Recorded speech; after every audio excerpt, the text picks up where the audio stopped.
Awesome! Alright, you guys know the insane importance of giving others an insanely powerful, great name to live up to, which is awesome. I'm so pumped up for you. Now, I'm really excited to talk to you guys about this concept about making a fault seem easy to correct. Because once you can master this, you can overcome any barriers, any objections, any challenges that you seem to have. And it's like personal and professional life doesn't matter, because as soon as you can overcome barriers, you can literally leap across any sort of area that you want without dealing with the traditional blockades that harm most people. And so really powerful concept here, and I'm super pumped to go right into it. So with that said, let's go over to the computer and let's make it happen. All right, awesome. So it starts out with Dale, and he's talking about this bachelor friend of his who, kind of 40 years ago, he got engaged, and his fiance was kind of persuading him to take some belated dancing lessons. And obviously, like, this guy needed dancing lessons just because, like, he didn't really dance ever in the whole world. And so one time, he goes over to the studio and he's trying to find this dancing teacher, and his dance teacher comes. He's like, hey, you're gonna dance, it's gonna be super exciting. The first teacher that he worked with said that basically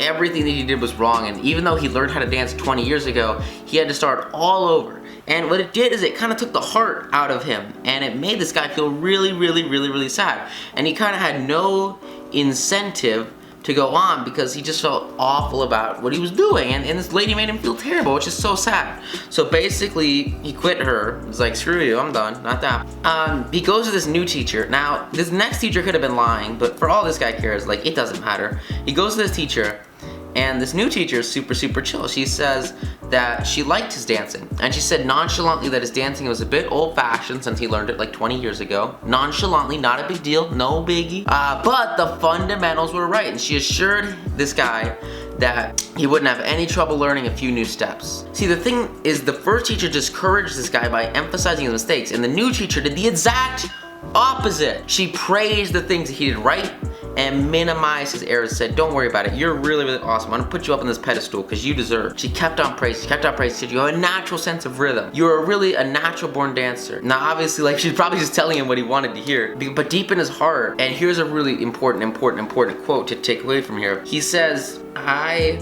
still like to think that she meant it. Because in reality, if you tell people positive things, they will find a way in their mind to make it real and turn it into reality. And that's why if you tell people that they can do things that they can't do, like when you give a dog a good name or you tell someone that they're professional at something, they can become insanely great at it just by the act of having it in their mind and wanting and having a burning, urging desire to make it happen. Obviously this guy was paying her to say this, but the big thing is she brings it up because she cares. She brings it up because she wants to inspire belief and make him think that he can do it. Only once he has this belief does he actually go and learn how to get really good at dancing again. He's now a better dancer than he would have ever been if this lady hadn't told him that he had a natural sense of rhythm, because it encouraged him, it gave him hope, and it made him want to improve. So tell your kid, tell your spouse, tell your employees that they are smart, because if you tell them they're stupid, if you tell them that they're dumb at a certain thing, they have no gift for it, all it's gonna do by focusing on the wrongdoings is destroy almost every incentive they have to improve. But if you do the opposite, if you liberate them and just give tons and tons of encouragement and make everything seem easy to do and tell them that you have faith in their ability to do it, they have an undeveloped flair for it, and that they will practice until dawn comes in order to excel. You can excite people and make them literally want to work night after night outside of their normal hours just by giving them belief, hope, encouragement, and dedication to actually make it happen. Very powerful. Lowell Thomas was an insane artist in human relations, and you guys might have heard of him. He used his technique to give confidence and inspire others with courage and faith. For example, he spent a weekend with Dale. He spent a weekend with Thomas and his wife, and on Saturday night, he was asked to sit in on a friendly bridge game before a roaring fire. And Dale, he didn't really like bridge. He didn't really know anything about it, and it had always been a black mystery. He said it's impossible. And Thomas, he said, why, Dale, it is no trick at all. There is nothing to bridge except memory and judgment. You've written articles on memory. Bridge will be a cinch for you. It's right up your alley. And he focuses on the positive, praiseable things that Dale's done and how he's such a great writer and has such an amazing memory. And because of that, he'll be a phenomenal bridge. And as soon as he tells Dale that, presto, almost before he realized, what Dale was doing. He found himself in the first time at a bridge table, and all because he was told he had a natural flair for it, and the game was made to seem easy, because you want to make the process seem easy so you can get to the end result that you desire. Another great example is with Ellie Culbertson, whose books on bridge have been translated into dozens of languages and sold more than 1 million copies. And he told Dale that he would have never made a profession out of the game if a certain young woman hadn't assured him that he had a flair for it, if he didn't have external validation that he could succeed. Think about this when we read the story. I want you to think about how you could apply it to somebody else. I want you to think about how you could give someone belief that they could have that achievement and skyrocket the amount of value that you can add in their lives by making them achieve so much more than they could do on their own. This Culbertson came to America in 1922. He tried to get a job teaching philosophy and sociology a long time ago, but he couldn't. And he tried selling coal and he failed, and he tried selling coffee and he failed, and he kept trying, and he kept trying. And then he played some bridge, but it never really occurred to him in those days that you could teach bridge. And he was not only, a poor card player, but he was also very stubborn.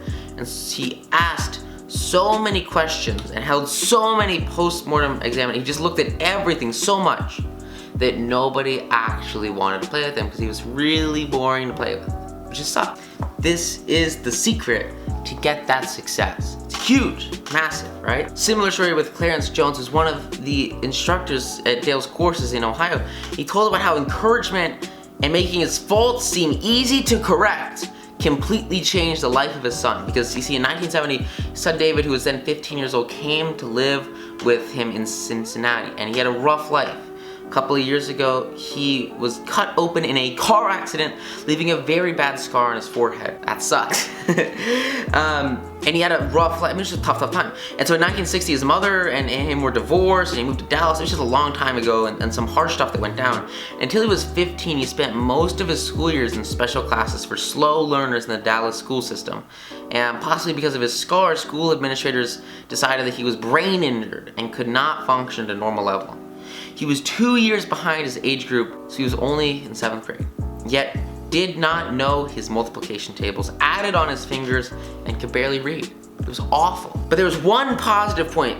He loved to work on radio and TV sets, and he wanted to become a TV technician. And so his dad encouraged this and pointed out that he needed math to qualify for the training. So he decided to help him become proficient in the subject and obtained 4 sets of flashcards for multiplication, division, addition, and subtraction, and used positive reinforcement to go through these cards and put the correct answers in a distinct stack. And when David missed one, he gave him the correct answer. And put it in the repeat stack until there were no cards left. So pretty basic studying here, but notice how he doesn't directly punish him for wrong answers, because you don't want to punish people for wrong answers or else they'll be distraught and they won't want to study. So he made a huge deal out of each card that he got right, particularly if he had missed it previously. And each night he would go through the repeat stack until there were no cards left.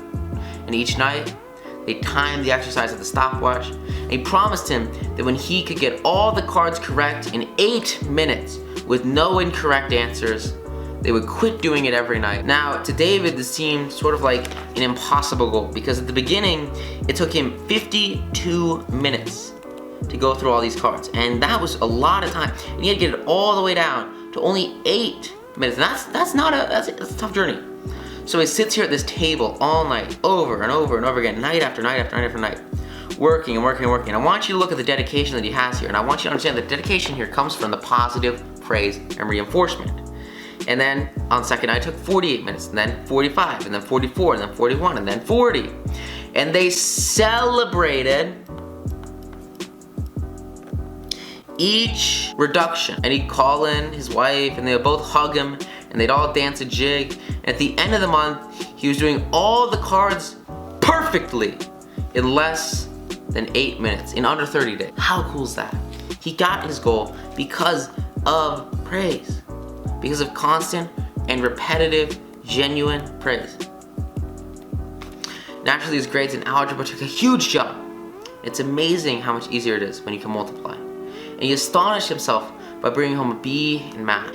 Other changes came with almost unbelievable rapidity, and his reading improved so quickly, and he began to use his natural talents in drawing. And later in the school year, his science teacher assigned him, to develop an exhibit, and he chose to develop a highly complex series of models to demonstrate the effect of leverage. It required skill not only in drawing and model making, but in applied mathematics. And the exhibit took first prize in the school science fair and was entered into the city competition and won third prize for the entire city of Cincinnati. This single achievement led to so much more abundance of success you could ever even thought possible, because he went, he crushed it. That did it. Here was the kid who had flunked 2 grades, who'd been called brain damaged, who'd been called Frankenstein by his classmates and told his brains must have leaked out of the cut on his head. Suddenly, he discovered he could really learn and accomplish things, and he had belief. And the result is that from the last quarter of 8th grade all the way through high school, he never failed to make the honor roll. And in high school, he's elected to the National Honor Society, and he found that learning was easy. And as soon as he discovered that, his whole life changed. Encouragement, and remember to make their faults seem easy to correct. It's not like easy to make someone think that they can succeed.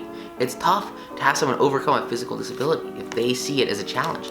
And so it all comes down to making everything, no matter its severity, seem easy to correct. There are people on this planet that are unable to speak for decades, that are unable to hear for decades, that are unable to see for decades. And something happens in their life, an epiphany happens and turn their faults into attributes that they can actually leverage, scale, and improve. And people, they can see again, they can hear again. There are people that literally sit in wheelchairs for decades, and they finally rediscover how to walk because in their mind they had given up on walking after the first 5 years of not having functional legs. And then their spine reconnected over a course of 10 years, and they were actually able to walk, but they were never trying. They never had the belief that they could do it. And as soon as a doctor came up to them and said, "You can walk, you are functionally capable of walking," they stood up and walked out of a wheelchair for the first time in 3 decades and changed their lives. It all comes from making any fault seem easy to correct, because in reality, the human body is a miracle. It can create miracles over and over and over again in any aspect of your life. And it all just comes down to understanding that if you believe that you can overcome something, and if you can make somebody else believe that they can overcome something, it can and will happen. Just massive. Another big concept we kind of talked about in the Think Grow Rich course. But just so foundational and so key. So I'm so glad you guys are getting this education. Thank you so much. Very close to the end. I'm very excited for you. I hope you're getting a ton of value out of this course. You got a ton of value out of this module. Go out there, apply it, absolutely crush it. And I will see you in the next module. Thanks. Bye.